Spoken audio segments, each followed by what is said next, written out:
अच्छा, हमारा प्रोग्राम ये था कि असाइनमेंट ये थी कि हमने यूज़र से उसका डिज़ायर्ड टेबल पूछना था, और उसको टेबल को प्रिंट करवाने के बाद जितने का टेबल है ना, लेट्स सपोज 2 का टेबल है तो वो 2 टाइम्स प्रिंट होना चाहिए, और एंड पर लिखा हुआ होना चाहिए कि आपका टेबल 2 टाइम्स प्रिंट हो गया है। अब 5 यूज़र इंटर करता है तो 5 का टेबल 5 टाइम्स प्रिंट हो, और एंड पर लिखा हुआ आ जाए कि आपका टेबल 5 टाइम्स प्रिंट हो चुका है। तो ये असाइनमेंट थी, इसको फार लूप और नेस्टेड फार का इस्तेमाल करते हुए आप लोगों ने असाइनमेंट बनानी थी। तो ये प्रोग्राम अब असल जो यहाँ से आपको समझ आएगी कि ये प्रोग्राम मैंने बनाया कैसे था। जब मैंने स्टार्ट किया, लैपटॉप मैंने खोला, तो मैंने एक्स के अंदर वैल्यू ली। लेट्स सपोज मैंने कहा मैं लेट्स सपोज यूजर से वैल्यू इंटर करवाऊंगा 3 की। यहाँ पर मैंने वाई भी एक वेरिएबल ले लिया, मैंने कहा शायद ये यूज हो आगे। और यहाँ पर मैंने वी भी ले लिया था, वी इज इक्वल टू मैंने 1 भी लिखा था। तो मैंने कहा शायद आगे वेरिएबल्स को यूज़ करना पड़ जाए तो मैं एक्स वाई और वी को वहाँ पर यूज़ कर लूँगा। अब यहाँ पर ये था कि मैंने यहाँ पर फार लूप लगाया, और यहाँ पर मैंने एक वेरिएबल का कि वो कोई भी हो सकता है कि जी के अंदर उसकी वैल्यू आए, और for G in range, range कितनी होनी चाहिए, मैंने कहा 3 की रेंज होनी चाहिए। मतलब कि जो एक्स की वैल्यू है भाई, जितने दफ़ा यूज़र ने कहना है, या जितने का टेबल होना है, यहाँ पर एक्स भी लिख सकते हैं, जितने का टेबल होना है उतनी रेंज होनी चाहिए, ताकि इस जो ये वाला पहला लूप होता है, इसी ने काउंट करना होता है कि कितनी दफ़ा नीचे हमारा टेबल प्रिंट हो रहा है। तो यहाँ पर रेंज रेंज के अंदर वो वाली वैल्यू आएगी जो टेबल की है। लेट्स सपोज यहाँ पर 3 है, तो यहाँ पर ये 0 से लेकर, पहले 0 के हिसाब से देखेगा, जी के अंदर 0 स्टोर करवाएगा, फिर जी के अंदर 1 स्टोर करवाएगा, फिर जी के अंदर 2 स्टोर करवाएगा, और लास्ट वाले को ये इसके अंदर स्टोर नहीं करवाता होता। ये रेंज का असूल है कि 0 से लेकर जो यहाँ यहाँ तक रेंज है उससे एक हिस्सा कम रहता है भाई, 0 से लेकर 2 तक जाएगा। तो फिर भी हमारा जो लूप है वो कितनी टाइम्स ही चल जाएगा, वो चल जाएगा 3 दफा चल जाएगा हमारा लूप। तो यहाँ पर मैंने आगे फिर दोबारा एक आर लूप यहाँ पर लगाया मैंने, और उसके अंदर यहाँ पर मेरा मकसद था कि मैं अब टेबल प्रिंट करवाऊँ, डब्ल्यू एन रेंज। और मुझे पता था कि रेंज के अंदर मैं 3 चीज़ें इस्तेमाल कर सकता हूँ। 0 से मैं स्टार्ट करूँ और मैं जाऊँ, मैंने कहा मैं 3 का टेबल मैंने प्रिंट करवाना है ना, तो 3 का टेबल प्रिंट करवाना है तो लास्ट हिस्सा कितना होना चाहिए भाई, 3 10,000 कितना होगा। मैंने सोचा वो होना है 30, तो मैंने यहाँ पर लिख दिया 30। फिर मैंने कहा अब 3 का टेबल मैंने प्रिंट करवाना है तो इसको गैप्स कितने होने चाहिए। 3 के टेबल में कितने गैप्स होते हैं, 3 3 के गैप्स होते हैं। तो मैंने कहा यहाँ पर फिर 3 होना चाहिए, और वो क्या है, वो एक्स है, तो मैं इसको मिटा के एक्स भी लिख सकता हूँ। यहाँ पर ये मैंने ऐसे किया, और इसको मैंने कहा कि यहाँ पर ये मेरा, मैंने फर्स्ट टाइम मैंने कहा कि ये प्रिंट हो जाएगा। मैंने कहा प्रिंट प्रिंट डब्ल्यू, यानी कि ये डब्ल्यू के अंदर जो भी वैल्यू आती है, तो पहली दफ़ा डब्ल्यू के अंदर वैल्यू आएगी 0, और डब्ल्यू प्रिंट हो जाएगा। फिर दूसरी दफ़ा ये लूप चलेगा और डब्ल्यू के अंदर वैल्यू आएगी, क्या वैल्यू आएगी, 3। ये गैप आना है 3, 0 के बाद 3 का गैप आएगा तो ये बन जाएगा 3 बन जाएगा, और डब्ल्यू के अंदर 3 होगा, वो प्रिंट हो जाएगा। फिर 3 का गैप आएगा और डब्ल्यू के अंदर वैल्यू आ जाएगी 6, और ये प्रिंट हो जाएगा 6 यहाँ पर। फिर वैल्यू आ जाएगी 9, और ये यहाँ पर 9 प्रिंट हो जाएगा। और लास्ट पर ये मैंने इतना देखा इसको, और मैंने कहा चलो जी ये ठीक है, ये मेरा काम हो जाएगा। अब यहाँ पर मैंने इसको रन करके देखा, इनके ये क्या, ये 0 से स्टार्ट होता है और 27 तक जाता है। ये लास्ट, क्योंकि रेंज का हमें पता है कि लास्ट उसने काउंट नहीं करना होता है, ठीक है, उससे एक हिस्सा कम काउंट करना होता है, और उससे एक हिस्सा कम है 29, और उसमें 3 का गैप डाले तो वो नहीं बनता है, तो इसलिए उसने लास्ट वाले को प्रिंट नहीं करवाया। तो मैंने सोचा, मैंने कहा यहाँ पर 1 इंच से इसको कम ये होता है, तो यहाँ पर फिर मैं कितना लिखूं, फिर मैं लिखूं 31 लिख दूं, 31 लिखूं तो फिर ये मैंने कहा सही प्रिंट होगा। तो दोबारा से मैंने रन करके देखा इसको, और ये देखे मैंने कहा हाँ अब ठीक है, अब ये 30 प्रिंट हो गया है। तो अब फिर मैंने सोचा, मैंने कहा अब यूजर अगर इंटर करवा दे 5, तो यहाँ पर कितना होना चाहिए, यहाँ पर कितना होना चाहिए, कोई बच्चा बताएगा चैट बॉक्स में। यूजर 5 इंटर करवाए तो हमारे रेंज में यहाँ पर कितना होना चाहिए कि टेबल सही प्रिंट हो जाए। 10 का टेबल है 50 तक जा, तो मैंने कहा यहाँ पर मैं 51 फिर लिखूं। तो मैं अपने प्रोग्राम में ऐसे चेंज तो बार बार नहीं कर सकता हूँ कि यूजर ने जब लिख देना है, यूजर ने इंटर करवा देना है, तो यहाँ पर मैं कैसे प्रोग्राम में हटाकर उसको 51 लिखूंगा। तो मैंने कहा ये क्या चक्कर होता है कि जितना यूजर ने इंटर करवाना होता है ना नंबर, उसको 10 के साथ मल्टीप्लाई करूं, तो जो जवाब है वो मैं यहाँ पर लिख दूं और एक इजाफा करके, क्योंकि रेंज हमारी एक आगे तक, मतलब कि रेंज में अगर 50 काउंट करवाना है तो क्या होना चाहिए कि 51 होना चाहिए, क्योंकि 51 होगा तो फिर ये रेंज हमारी 50 तक काउंट होगी। तो मैंने उसकी यहाँ पर कैलकुलेशन की, मैंने कहा यहाँ मैं अगर लिख दूं कि 10 के साथ मल्टी, यहाँ पर ये देखो कैसे मुझे पता चला कि 10 के साथ मल्टीप्लाई होना है। मैंने कहा 3 मैं अगर इंटर करवाता हूँ तो यहाँ पर मुझे 30 लिखना पड़ता है और उसमें एक इजाफा करना पड़ता है। तो 5 करूं तो मैंने सोचा कि यहाँ पर 50 लिखना पड़ता है और एक इजाफा करना पड़ता है। 6 करूं तो यहाँ पर 60 और एक इजाफा। तो इसका तो मतलब ये हुआ कि मैं 10 के साथ मल्टीप्लाई कर रहा हूँ सबको, भाई एक्स के अंदर जो भी वैल्यू है उसको मैं 10 के साथ मल्टीप्लाई कर रहा हूँ और उसमें एक का इजाफा कर रहा हूँ और उसको वाई के अंदर स्टोर करवा दूंगा। अब ये लेट्स सपोज एक्स वो लिखता है 5, यूजर 5x पुट करता है, तो अब y के अंदर क्या है, x मल्टीप्लाई बाय 10, तो 50 और एक इजाफा 51, तो y के अंदर 51 है। तो मैंने कहा यहाँ पर मैं 51 की बजाय y लिख दूं अगर, तो फिर तो काम आसान हो जाएगा कि यूजर अगर 6 पुट करता है तो ऑटोमेटिक यहाँ पर 6 मल्टीप्लाई बाय 5 60 और 61 यहाँ पर 61 हो जाएगा। यूजर अगर 3 पुट करता है तो x 3 है तो 3 मल्टीप्लाई बाय 10 30 और उसमें एक का इजाफा 31 ऑटोमेटिक हो जाएगा। तो ये काम इस तरह हमारा चल जाएगा। तो ये मैंने इस तरह किया और इसको मैंने दोबारा से रन करके देखा और मैंने कहा वाह ये तो प्रिंट हो गया है, 50 तक प्रिंट हो गया है। और क्या ये 5 टाइम्स ही प्रिंट हुआ है? मैंने चेक किया तो हाँ जी ये 5 टाइम्स ही था, क्योंकि एक्स की जितनी वैल्यू होनी है, एक्स की वैल्यू यहाँ पर है ना 5, तो इस ऊपर वाले लूप ने एक दफा ये नीचे आना है, यहाँ पर पूरे को चलाएगा और टेबल प्रिंट हो जाएगा, फिर ऊपर आ जाएगा। जब एक्स जी के अंदर पहले 0 स्टार कर 0 इनपुट करवाएगा, फिर 1, फिर 3, 2, फिर 3, फिर 4 और फिर 4 तक ही ये इंटर करवाएगा, क्योंकि रेंज में एक काम तक आता है। तो 0 से लेकर 4 तक ये 5, इसमें 5 दफा ये नीचे वाला लूप चलवाएगा, ऊपर वाला लूप जो है वो 5 दफा नीचे वाला लूप चलवाता है, इसलिए हमारा जो है वो 5 टाइम्स प्रिंट हो जाता है। अगर 2 यहाँ पर पुट करें तो ऊपर वाला लूप नीचे वाले लूप को कितनी दफा प्रिंट करवाएगा, पहले पहले जी के अंदर 0 और एक दफा ये लूप, फिर जी के अंदर 1 और दूसरी दफा ये लूप, और फिर जी के अंदर 2 ये पुट नहीं करवाएगा, क्योंकि अगर हमारा x 2 है तो उससे एक कम रहना होता है रेंज से। तो इस तरह मैंने इसको रन करवा के देखा तो ये तो सही कर रहा था। यहाँ पर ये देखो 5 का टेबल 5 टाइम्स उसने प्रिंट करवा दिया है। तो मैंने कहा यहाँ पर मैं लिख दूं कि, क्योंकि मुझे पता है कि यहाँ पर जो जी ने कंट्रोल करना होता है ना, इस लूप ने कंट्रोल करना होता है कि कितनी दफा प्रिंट हो रहा है। तो यहाँ पर मैं दो काम कर सकता हूँ, या तो मैं डायरेक्टली जैसे मरियम ने लिखा था कि एक्स को ही यहाँ पर लिख दूं कि ऊपर वो जितनी दफा मर्जी लूप चले, ये नीचे इसने एक्स दफा ही कहना है कि एक्स दफा प्रिंट हो गया है। लेकिन अगर लूप को काउंट करके लिखना हो कि लूप वाकई कितनी दफा चला है, तो फिर जी के अंदर जो जो वैल्यू आई है जी के हिसाब से लिखना होगा।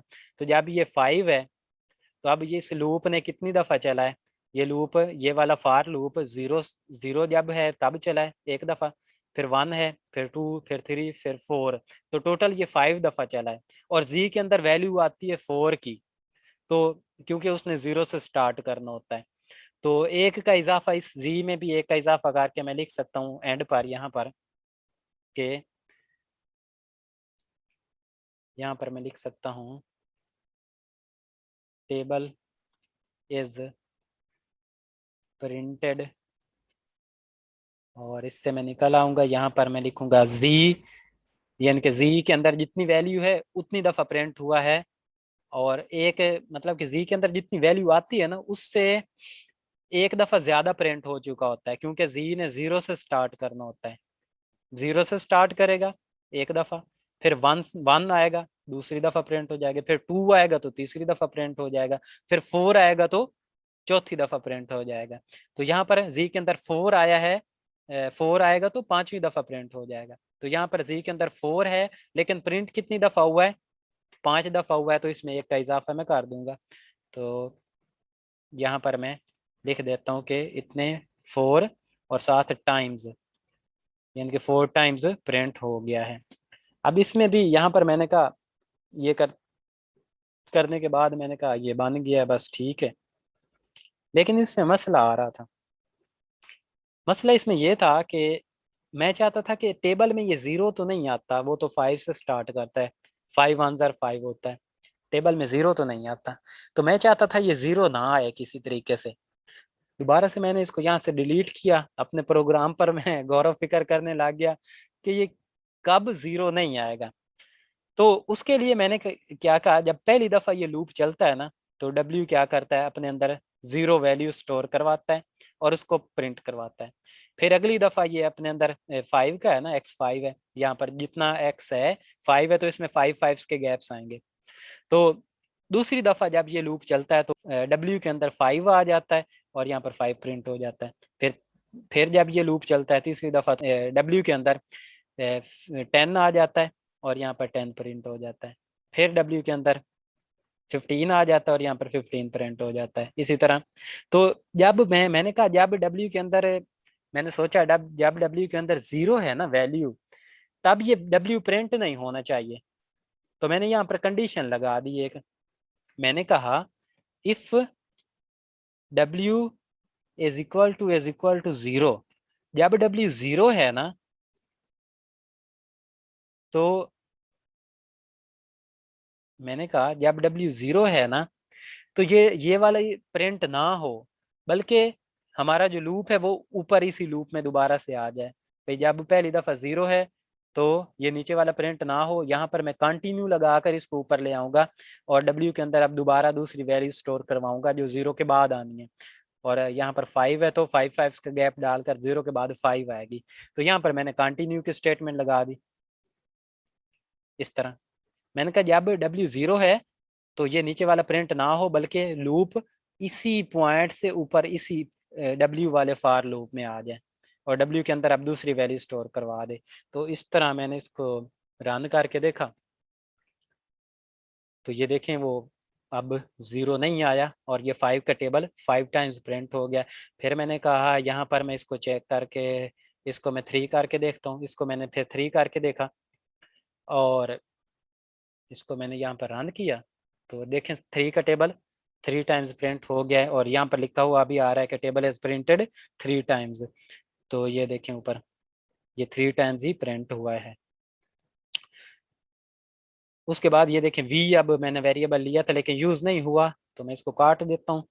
और यहाँ पर मैं अब एक्स में मैनुअली इंटर कर रहा था, अब मैं एक्स यूजर से ले लेता हूँ कि यूजर से मैं एक्स लेकर और उसको इनपुट लेकर उसको इंट बना दूं।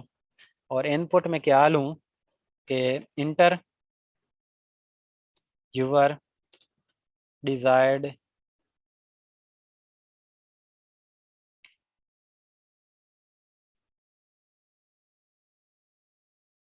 जो आप टेबल प्रिंट करवाना चाहते हैं वो आप इंटर करें। तो इस तरह ये मैंने प्रोग्राम बनाया और इसको ये देखें इंटर जो है डिजायर टेबल, तो मैं टू लिखता हूँ तो टू का टेबल टू टाइम्स, तो ये देखें टू का टेबल टू टाइम्स प्रिंट हो गया ये एक दफ़ा और दूसरी दफ़ा, और एंड पर लिखा हुआ भी आ रहा है कि table is printed two times. और यहाँ पर मैं अगर इसको थ्री लिखता हूँ तो थ्री का टेबल 3 टाइम्स आ जाएगा। ये देखें 3 का टेबल 3 टाइम्स अब प्रिंट होकर आ गया और नीचे लिखा हुआ भी आ रहा है कि प्रिंटेड 3 टाइम्स, और ये 3 का टेबल है 3 टाइम्स। तो इस तरह ये मैंने प्रोग्राम बनाया था। अब आप सबको ये मैंने अपना भाई किस तरह मैंने इसको हल किया, एक एक स्टेप बताने का मकसद ये है कि जब हम प्रोग्राम बनाते हैं तो पहली ही दफा उसने बिल्कुल सही नहीं बनना होता है। ये 100% ट्रू बात है कि जब भी आप प्रोग्राम बनाएंगे, ऐसे नहीं होगा कि आपने एक दफा प्रोग्राम लिखा और वो चल जाए। ऐसा कभी भी नहीं होना भी नहीं चाहिए ऐसा कि आप प्रोग्राम लिखें और वो चल जाए, ऐसा नहीं होना चाहिए। आपके माइंड में ये ऑलरेडी बात होनी चाहिए कि जो मैं पहली दफा प्रोग्राम लिख रहा हूँ उसने नहीं चलना है, उसमें मसाइल आएंगे, उन मसाइल को मैंने डीबग करना है, उस मसाइल को मैंने सॉल्व आउट करना है। ठीक है, तो स्टेप बाय स्टेप जो जो मसाइल आते जाएं, जो जो रिक्वायरमेंट आप करते जाएं, उसके हिसाब से आप सॉल्व आउट उसको करते जाएं, जैसे ये मैंने किया है। अगर आपके माइंड में होगा कि पहली ही दफा मैंने सही प्रोग्राम लिख कर उसको सही चलाना है, तो ऐसे तो नहीं चलता। और अगर ना चले तो फिर आप कहेंगे कि ये क्या, ये तो मुझे प्रोग्रामिंग आती ही नहीं है। हालांकि प्रोग्रामिंग का तरीकाकार ये नहीं है ना कि प्रोग्रामिंग पहली ही दफा करने से नहीं आती होती। आप इसको ट्राइज लेंगे, ट्राई करेंगे, एक दफा, दूसरी दफा, तीसरी दफा, चौथी दफा। मैं आपको एक अपने प्रोजेक्ट का बताऊं कि मैं वो प्रोजेक्ट कर रहा था, एक ब्लॉगिंग वेबसाइट्स बनानी है। तो उसमें एक मसला आ रहा था। मैं तकरीबन 10 एक बजे जब मैंने आपको प्रोग्राम दिया था असाइनमेंट, तो ये बनाने के बाद ये तो मेरा 10 मिनट में बन गया था। इसके बाद मैंने अपना वो काम करना शुरू कर दिया, तो वो 10 एक मिनट में मैंने सारा बना लिया। अब उसमें मसला आ रहा था कि एक प्रॉब्लम था, वो सॉल्व आउट नहीं हो रहा था। वो फिर सॉल्व करते करते मुझे तकरीबन 4 बजे 4 बजे जाकर वो सॉल्व हुआ। और मैंने कितने गैप्स लिए थे, तकरीबन मैंने 4 गैप लिए। भाई मैं करता करता फिर मुझे बस करना पड़ा, भाई आधा घंटा हो गया, अब इतना ही होता है, नहीं हो रहा तो ठीक है, बंद कर दिया। फिर दोबारा से देखा, फिर दोबारा भी नहीं हुआ। फिर मैंने 1 घंटा सारा आधा घंटा रेस्ट ली। फिर 3 दफा रेस्ट लेने के बाद फिर मैं सो गया। फिर मैं जब उठा तो सोने के बाद फिर मेरे माइंड में आ गई बात कि अच्छा इसमें ये मसला था।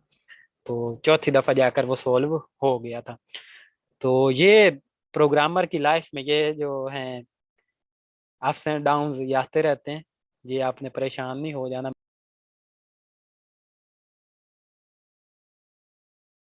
अच्छा, मरियम पूछ रही है टेबल में होता है 2 1 2, तो इस तरह प्रिंट करना हो तो फिर आप कैसे लिखेंगे?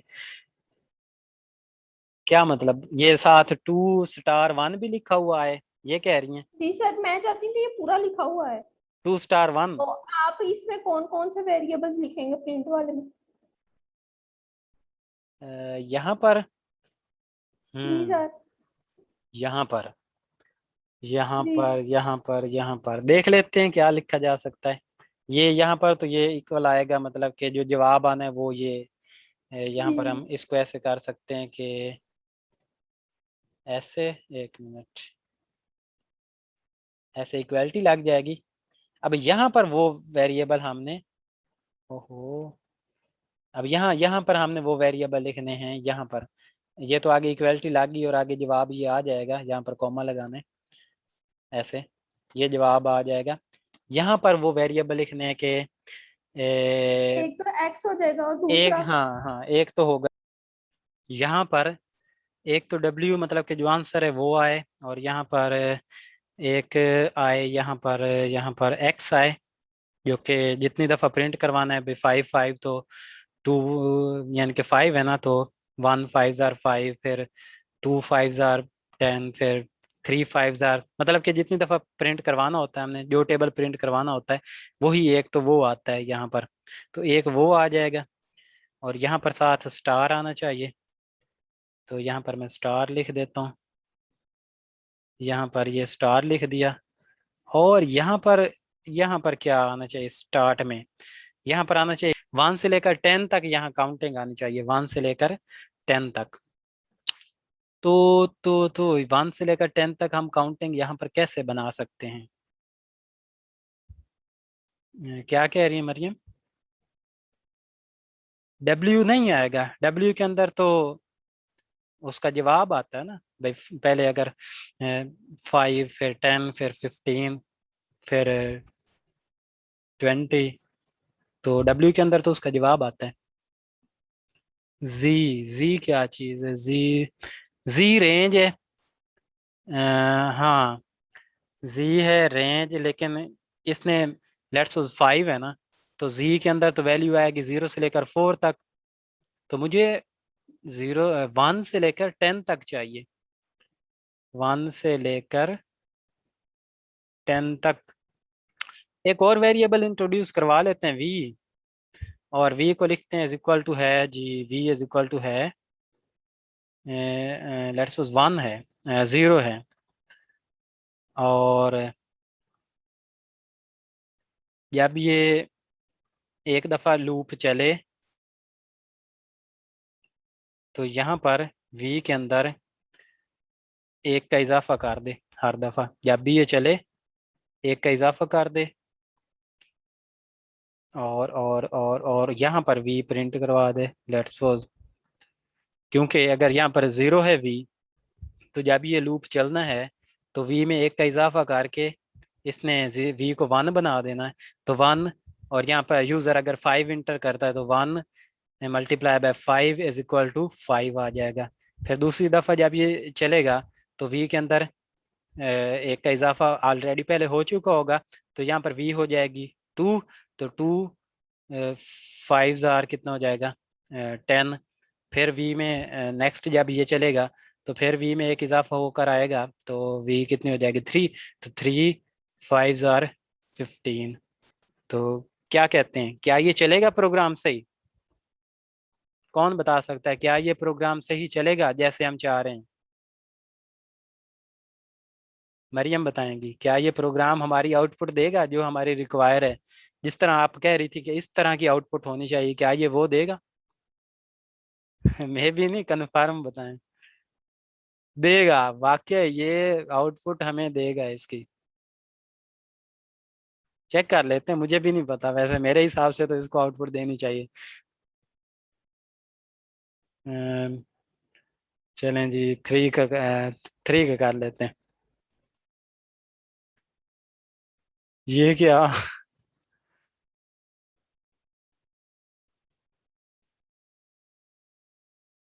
हाँ, 10 तक करता है, फिर उसमें जब वो लूप ऊपर आ जाता है ना भाई, जब दूसरी दफा प्रिंट करवाना है, ये देखें ये क्या हुआ है। अच्छा, ये हुआ क्या है, हमारी डिजायर्ड क्यों नहीं आई है? ये जब v यहाँ पर लेट्स सपोज जब 10 हो जाती है, तो ये एक दफा हमारा लूप जो है वो एक दफा जो है वो टेबल प्रिंट हो जाता है। ये दोबारा ऊपर आता है यहाँ पर दूसरी दफा प्रिंट करवाने के लिए, यहाँ पर आता है दूसरी दफा प्रिंट करवाने के लिए। तो दोबारा इसमें आता है। अब v की वैल्यू तो 10 है पहले, तो वो तो 11 होनी है, अगली दफा 12 होनी है। तो मैं चाहता हूँ कि हर दफा ये 1 से लेकर 10 तक आए। तो क्या करना चाहिए जब ये लूप ये कंप्लीट करके एक दफा टेबल कंप्लीट करके ऊपर आए इस लूप में, तो क्या हो ऐसा कि दोबारा से v की वैल्यूज वही आए?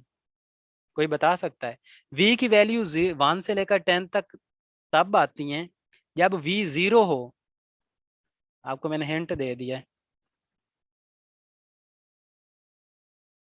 कंटिन्यू के अंदर नहीं, कंटिन्यू के अंदर नहीं लिख सकते। जब ये एक दफा हमारा टेबल प्रिंट हो गया है, v की वैल्यू 10 हो जानी है तब, और ये ऊपर इस लूप में आए, तो v की वैल्यू अगर हम दोबारा से उसको 0 कर दें, क्योंकि जब v की वैल्यू 0 थी तब ये सही चला था। 0 मतलब उसमें एक का इजाफा हुआ, 10 टाइम्स उसने प्रिंट करवा दिया। तो हर दफा जब ये प्रिंट करवा के ऊपर इस लूप में आए तो v की वैल्यू 0 हो जाए।